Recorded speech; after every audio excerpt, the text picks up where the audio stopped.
الحمد للہ وحدہ من لا نبی بعد اما بعد فاعوذ باللہ من الشیطان الرجیم بسم اللہ الرحمن الرحیم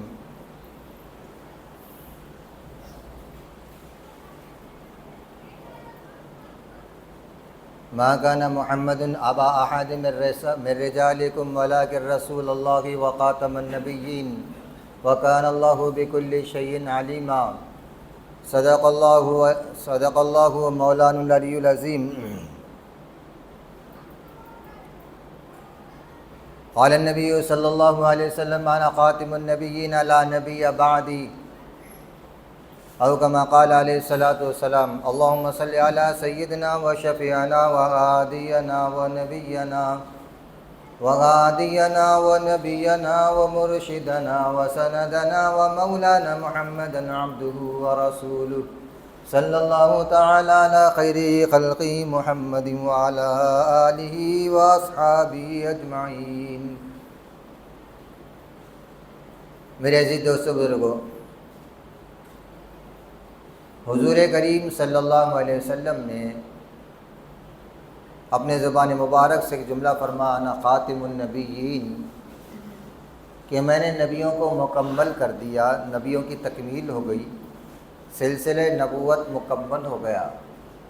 بعد میں ایک جملہ فرمایا لا نبی بعدی، اب میرے بعد کوئی نبی نہیں۔ رسول اللہ صلی اللہ علیہ وسلم نے فرمایا قرآن کریم کی 100 سے زیادہ آیات سرکار کی ختم نبوت کی دلیل پیش کرتی ہے، اور 200 سے زیادہ احادیث ہے جس میں آپ صلی اللہ علیہ وسلم نے فرمایا میرے بعد کوئی نبی نہیں۔ یہ اتنا اہم موضوع، اہم ترین مسئلہ ہے۔ ایک امت مسلمہ ہونے کی حیثیت سے، ایک امتی ہونے کی حیثیت سے اگر کوئی شخص سرکار کو نبی مانتا، رسول مانتا، تو اس کا ایمان مکمل نہیں جب تک کہ آپ کو خاتم النبیین نہیں مانتا، آپ کی نبوت کو ختم پر نہیں مانتا، تکمیل نبوت آپ کی نبوت کو نہیں مانتا، ذری سی بھی گنجائش نہ کرتا ہے، یا کوئی آدمی نبوت کا اعلان کرتا ہے اس سے دلیل نبوت پوچھتا ہے تو بھی کفر ہے۔ بلکہ علماء نے یہاں تک تصریح کی سرکار کے بعد کسی نے تمنا بھی کی نبوت کی تو اس نے کفر کیا۔ نبوت کی تمنا بھی کرنا، نبوت کی خواہش بھی رکھنا، اور کوئی نبی ہے اس سے دلیل پوچھ رہا ہے تب بھی آدمی کافر ہو گیا۔ اتنا حساس موضوع ہے، اتنا اہم ترین موضوع ہے۔ یہ ایسا موضوع ہے، رسول اللہ صلی اللہ علیہ وسلم کی ذات بابرکت کی کمالات یہ امت آج تک سنتے آئی اور قیامت تک سنتے رہے گی۔ قرآن احادیث بھرے ہوئے ہیں آپ کی کمالات سے، اور علماء امت نے آپ صلی اللہ علیہ وسلم کے کمالات کو واضح انداز میں پیش کیا، اور امت رسول اللہ صلی اللہ علیہ وسلم سے آخر حد تک محبت کرتی ہے۔ مگر بڑی افسوسناک بات یہ ہے کہ رسول اللہ صلی اللہ علیہ وسلم کی اس ختم نبوت کا جو منصب ہے اس پر ڈاکہ ڈالا جا رہا ہے، اور یہ کب سے معلوم ہے؟ سرکار کی حیات میں یہ کام شروع ہو گیا تھا، کیونکہ آپ کو جو عزت اللہ نے عطا کی، ایک تو ہے تکمیل دین، اس کے ساتھ آنا رحمت للعالمین کا لفظ آپ کے لیے جو کہا گیا، اور آپ کا یہ جملہ خاتم النبیین، یہ تینوں ملا کر سامنے میں بات کیا آتی کہ اس میں نہ کوئی ذلی نبی ہے، کوئی ذلی نبی ہے، نہ کوئی تشریعی نبی ہے، نہ کوئی یہ کہتا ہے کہ میں مہدی ہوں اور آگے چلنے کے بعد ذلی نبوت کا دعویٰ کرتا ہے۔ یہ تمام کی تمام فاسد باتیں ہیں۔ رسول اللہ صلی اللہ علیہ وسلم کی ترقی، آپ کا مقام جو اللہ نے آپ کا مقام دیا وہ کسی کا مقام نہیں دیا، تو آپ کے مقام سے لوگوں کو حسد پیدا ہوا، اور آپ صلی اللہ علیہ وسلم کی اس ترقی کو جو اللہ نے آپ کو عنایت فرمائی، ساری دنیا مل کر اگر مخالفت کر دے، اللہ کی قسم آپ کی ترقی، آپ کے شان میں رتی برابر بھی کمی نہیں آ سکتی، رتی برابر بھی۔ وہ شان مقام نبوت کا رسول اللہ صلی اللہ علیہ وسلم کا، مگر چونکہ آپ صلی اللہ علیہ وسلم کا جب کام چل پڑا اور پوری دنیا میں آپ کے ماننے والے ہو گئے، اور ایسے ماننے والے ہو گئے کہ رسول اللہ صلی اللہ علیہ وسلم کی محبت انسانیت کی دلوں میں اپنے ماں اور باپ اپنی جانوں سے زیادہ ہو گئی، تو اب دشمنوں کو کھلبلی مچ گئی کہ آپ کا یہ مشن چل پڑے گا، آپ کا یہ کام چل پڑے گا۔ اور ظاہر ہے جو حقیقت ہوتی وہ حقیقت ہوتی، آپ اللہ کی طرف سے آئے ہوئے تھے، اور اللہ نے آپ کو نبی بنا کر بھیجا ہے تو وہ محبت تو ہونی ہی تھی. جیسے صحابہ میں تھے، آج بھی امت کے اندر ہے. امت ساری چیزوں کا سودا کر سکتی ہے، رسول اللہ کی محبت کا سودا نہیں کرتی. نتنے حالات اس امت پر آئے، نتنے مصیبتیں آئے، نتنے پریشانیاں آئی. رسول اللہ صلی اللہ علیہ وسلم نے اس کی پیشن گوئی کی تھی. کبھی قرآن کریم کو لے کر باطل سامنے آئے گا، قرآن نظریات کو لے کر اور غلط تشریعات کو لے کر آئے گا. کبھی میری نبوت، ختم نبوت پر ڈاکہ ڈالا جائے گا. حضور کے زمانے میں ہوا، سرکار کے زمانے میں 2 آدمی نے نبوت کا دعویٰ کیا، اسود انسی نے، مسلمہ کذاب نے. دونوں میں آئے تھے، ایمان قبول کیا آپ کے پاس یہاں سے چلے جانے کے بعد جب دیکھو ماحول کو کہ صحابہ آپ پر ٹوٹ پڑ رہے ہیں. اور آج بھی یہ حالت امت کا، سب سودا کر سکتی. ابو علی سینا اتنا بڑا آدمی تھا، بڑے طبیب بھی تھے، بعد میں بہت بڑے بزرگ بھی بنے. ان کا شاگرد ان سے کہنے لگا ایک بات بتاؤ کہ دنیا تمہاری حکمت کو مانتی، تمہاری قدر کرتی، تمہاری عزت کرتی، اگر آج تم نبوت کا دعویٰ کر دیں تو کوئی بھی ایسا نہیں جو انکار کر سکتا ہو، کیونکہ تمہاری اہمیت بڑھ گئی، عزت بڑھ گئی. ساری عزتیں رسول اللہ صلی اللہ علیہ وسلم کے قدم مبارک کے دھول کے برابر نہیں ہیں. اگر عزتیں پانا ہے تو آپ کے نقش قدم پر چل کر کامیابی، عروج، عزت، دولت، راحت، نعمت، ثروت، جنت، جو کچھ ملے گا آپ کے نقش قدم پر چل کر ہی ملے گا. آپ کی مخالفت پر کبھی نہیں مل سکتی. وَمَن يُشَاقِقِ الرَّسُولَ، اللہ قرآن میں کہہ رہے ہیں کہ جس نے میری اور میرے نبی کی مخالفت کی میں اس کو ہمیشہ کی جہنم میں داخل کر دوں. دنیا بھی جہنم بنا دیتے اللہ، اور آخرت بھی جہنم بنا دیتے. تو ابو علی سینا خاموش بیٹھ گئے. شاگرد تھا، غصے میں تو آئے تھے. ایک دن سفر تھا، راستے کے اندر جو ہے بہت ٹھنڈ بج رہی تھی، بہت ٹھنڈ. تہجد کا وقت تھا. ابو علی سینا تہجد کی نماز کو اٹھے، اپنے شاگردوں کو اٹھایا اور کہنے لگے ذرا پانی لے کر آ. وہ کہنے لگا تہجد فرض تھوڑی ہے، نفل ہے، سو جاؤ، تم بھی سو جاؤ، میں بھی سو جاتا ہوں. ابو علی سینا اٹھے اور ٹھنڈے پانی سے وضو کیا، نماز پڑھی.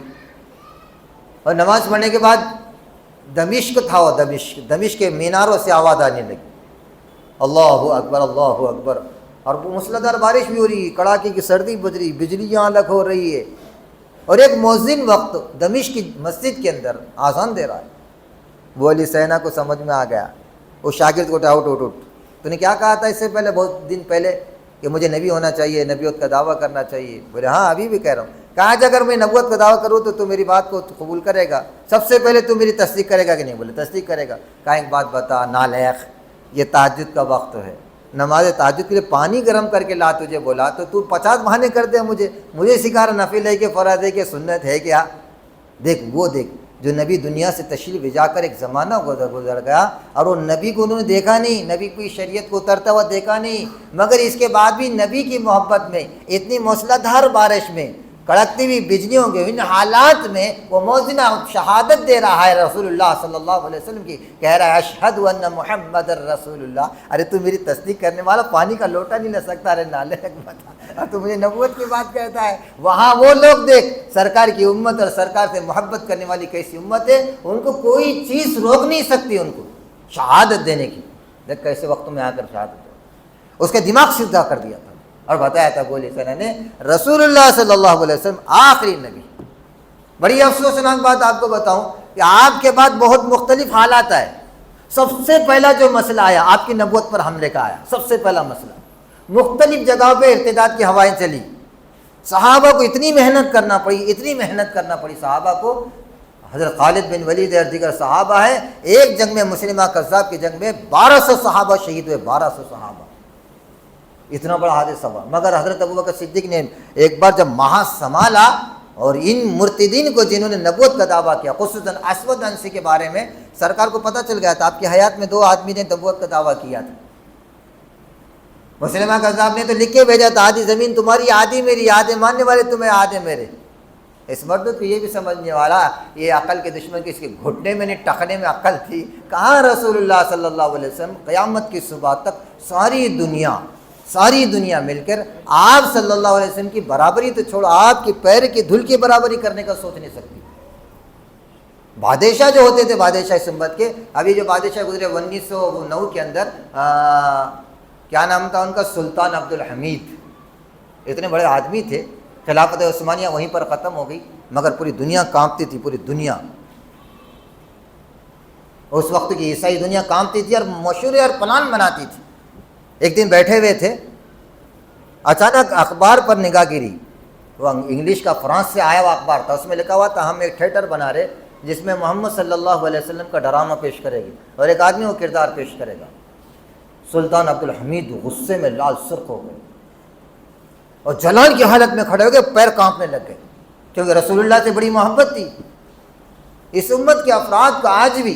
اس وجہ سے علامہ اقبال نے ترجمانی کی تھی اس امت کی اور انگریز کو بتایا تھا وہ فاقہ کش کے موت سے ڈرتا نہیں ذرا، روح محمد ان کے جسم سے نکال دو۔ اب بتاؤ اس وقت تو غریب افراد جو پریشان حال ہے، تنگست ہے، یہ اپنی پریشانی کا شکار ہو کر ان کو باطل طاقتیں اچک رہی ہے، اور ایسا نہیں وہ ڈائریکٹلی آ کے عیسائی اپنے آپ کو نہیں بولے گے، یہودی نہیں بولے گے، قادیانی نہیں بولے گے، شکیلی نہیں بولے گے۔ کیوں بولے گا تو تم سمجھ جاؤ گے، وہ ہمیشہ آئے گے کلمہ تمہارا پڑھے گے، قرآن تمہاری ہماری پڑھے گے، نماز تمہاری ہماری پڑھے گے، وہ آستین کا سام جس کو کہتا نا وہ بنے گے۔ ان کا اگر پوچھے کلمہ کون سا ہے تو کلمہ لا الہ الا اللہ پورا پڑھے گے، قرآن ہمارا بولے گے، یہی قرآن ہے، یہی کلمہ ہے، نبی سرکار محمد صلی اللہ علیہ وسلم سب بولے گے۔ اور دھیرے دھیرے دھیرے انسان کو اپنے طرف قریب کرنے کے لیے اپنا مال لگائیں گے، اپنا جان لگائیں گے۔ جو کردار مسلمانوں کے تھے یہ باطل نے وہ کردار اپنایا، اور اس کردار کی وجہ سے امت مسلمہ کا وہ افراد جو پریشان کن ہے یا علم سے دور ہے یا علماء سے دور ہے وہ ان کا شکار ہو رہے ہیں، اور کئیوں کی تعداد میں قادیانیت اور عیسائیت اور شکیلیت کے فتنے میں جا رہے ہیں۔ اس میں وہ لوگ جنہوں نے زکوٰۃ روک رکھی ہے اس کے وہ ذمہ دار بھی ہے، وہ لوگ جنہوں نے امت کے اوپر اپنا مال خرچ نہیں کیا غریب افراد پر وہ لوگ بھی اس کے ذمہ دار ہیں، اور وہ لوگ بھی ذمہ دار ہیں جو سو رہے ہیں اپنی عبادتوں پر مگن ہیں، جن کو ختم نبوت پر کیا حالات آ رہے ہیں اس کو دیکھنے کو تیار نہیں، وہ بھی ذمہ دار ہیں۔ ہمارے اسلاف کی ایک تاریخ ہے، بلکہ صحابہ کی تاریخ ہے جن کا سونا حرام ہو گیا تھا اپنے اوپر جب ختم نبوت پر آنچ ہوئی۔ جب سرکار کے زمانے میں کچھ اسود انسی نے ایسا کیا تو سرکار نے خط لکھ کر بھیج دیا تھا سارے علاقوں میں۔ اسود انسی نے 15 دن کے اندر پورے یمن پر قبضہ جمع کیا، صرف مختصر سی 25 دن کے عرصے کے اندر ہزاروں کی تعداد اپنے ساتھ قریب کر دی تھی جب سرکار دنیا سے تشریف لے جانے کا وقت قریب تھا۔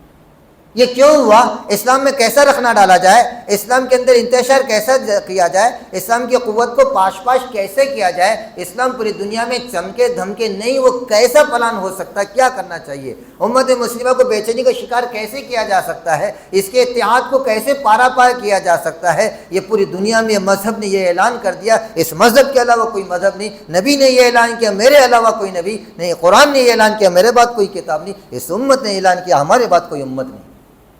تو ظاہر ہے کہ باطل طاقتوں کے اندر یہ ہلچل مچ گئی اور انہوں نے نت نئے پلان کیا، اپنا سب کچھ لٹانے کا سوچ لیا، دیکھ لیا کہ مین چیزیں کیا ہے، بنیادی چیزیں کیا، اس پر حملہ کرو۔ اب بنیادی چیزیں کیا عقائد ہوتی، بنیادی کیا عقیدے، قرآن پر، اللہ پر، نبی پر، یہ 3 عقیدے مستقل ضروری ہوتے ہیں۔ ان 3 عقیدوں پر باطل طاقتوں نے اپنا پنجہ گاڑ دیا اور مختلف انداز سے کام کرتے چلے گئے، اور وہ کام شروع ہوا سرکار کے زمانے سے۔ سرکار دنیا سے تشریف لے جا رہے ہیں، آپ نے خواب دیکھ لیا کہ آپ کے دونوں ہاتھ میں کنگن ہے، آپ نے جب دیکھ لیا تو آپ کو نفرت ہوئی اور اسی کنگن پر آپ نے پھونک ماری اور پھونک مارتے ہوئے کنگن پاش پاش ہو گئے۔ سرکار جب بیدار ہو آپ نے فرمایا یہ 2 کنگنوں سے مراد یہ 2 مردود ہیں، ان دونوں کے بیچ میں ہوں جنہوں نے نبوت کا دعویٰ کیا، انشاءاللہ یہ دونوں کو اللہ ان کے شمع کو بجھا کر رہے گا۔ اور ہوا ہے سچ، آپ نے پھر دہلوی رضی اللہ تعالیٰ عنہ کو بلایا اور فلاں فلاں کو بلایا، بہت لمبی چوڑی تاریخ اٹھا کر پڑھنا۔ رسول اللہ صلی اللہ علیہ وسلم نے خط بھیجے، اس خط کا یہ نتیجہ ہوا اسود انسی نے پورے یمن پر قبضہ کیا تھا، پورے یمن پر 25 دن کے قلیل عرصے کے اندر اپنے نبوت کا اعلان کر دیا تھا۔ سرکار دنیا سے تشریف لے جانے کا وقت تو قریب ہے۔ بعض صحابہ وہ بھی ہے جن کو مجبوراً اس کی بات کو ماننا پڑا تھا، مگر وہ ایک پلان تھا، اس پلان کے تحت یہ کام کیا صحابہ نے کہ اس کو ختم کیسے کیا جائے، تو اس کے قریب ہوئے، اور قریب ہونے وہ طاقتور بھی تھا، اس کے ساتھ 2 شیطان ہمیشہ رہتے تھے، صحیح شقیق نام پر، اس کی ایک لمبی چوڑی داستان ہے، بہرحال اس کو ختم کیا گیا، انشاءاللہ پھر کبھی بتایا جائے گا۔ ایسے مسلمہ کذاب، اس کے بعد طلحہ اسدی، اس خبیث نے تو بہت بڑا ہنگامہ مچایا تھا طلحہ۔ تو اس طریقے سے ابھی تک رسول اللہ صلی اللہ علیہ وسلم کے ختم نبوت پر حملہ کرنے والے مختلف انداز سے مختلف طاقتیں اور مختلف میجورٹی اور مختلف شعبدات لے کر اس دنیا میں آئے، پنپے نہیں، آخر کار یہ آیا قادیان کا، اس کی تاریخ آپ اٹھا کر پڑھیں گے تو آپ کے رونگٹے کھڑے ہو جائیں گے۔ اس نے جو بکواس کی اور جو حماقت کی اور جو غالیہ اور نبوت اور رسول اللہ کی اور قرآن کی اور اہل بیت کی اور صحابہ کی جو توہین کی، آپ کے پیروں میں سے زمین نکل جائے گی۔ اور ہونا تو یہ چاہیے ان تمام چیزوں سے ہم واقف ہو، تاکہ باطل کے نظریات کو اگر ہم پہچان سکیں تو باطل کا مقابلہ کر سکیں گے۔ ختم نبوت کی حفاظت امت کے ہر فرد کی ذمہ داری ہے، اس لیے کوشش چل رہی ہے۔ پیر کے دن بھی ایک پروگرام مستورات کے لیے ہمارے مولانا صاحب کے مدرسے میں رکھا گیا، ہمارے اپنے گھر کی مستورات کو وہاں پہنچانے کی کوشش کرے، تاکہ ہماری مستورات کو پتہ چلے ختم نبوت ہے کیا، سرکار کا مقام ہے کیا، اور سرکار کے خلاف سازشیں کیسی چل رہی، اور اس سازشوں کے نتیجے میں کیا ہوں گا، اس کا اندازہ ہم لگا نہیں سکتے۔ ہماری نئی نسل کدھر جائے گی اور کس باطل نظریات کا شکار ہوگی، جس کے نتیجے میں دنیا و آخرت تباہ و برباد ہوگی، امت کا شیرازہ منتشر ہو جائے گا۔ اگر آج ہم بیدار نہیں ہوئے تو اس کے ذمہ دار ہم ہوں گے۔ اس لیے میری درخواست ہے کہ اپنے ماں بہنوں کو وہاں بیچنے کی کوشش کرے، اس کے بعد مردوں میں پروگرام ہوگا۔ کم سے کم اپنے آپ کو کوشش تو یہ کریں کہ ختم نبوت کی حفاظت کے لیے اپنا جان مال وقت جو لگ سکتا ہے لگانے کی کوشش کرے۔ اللہ عمل کی سعادت نصیب فرمائے۔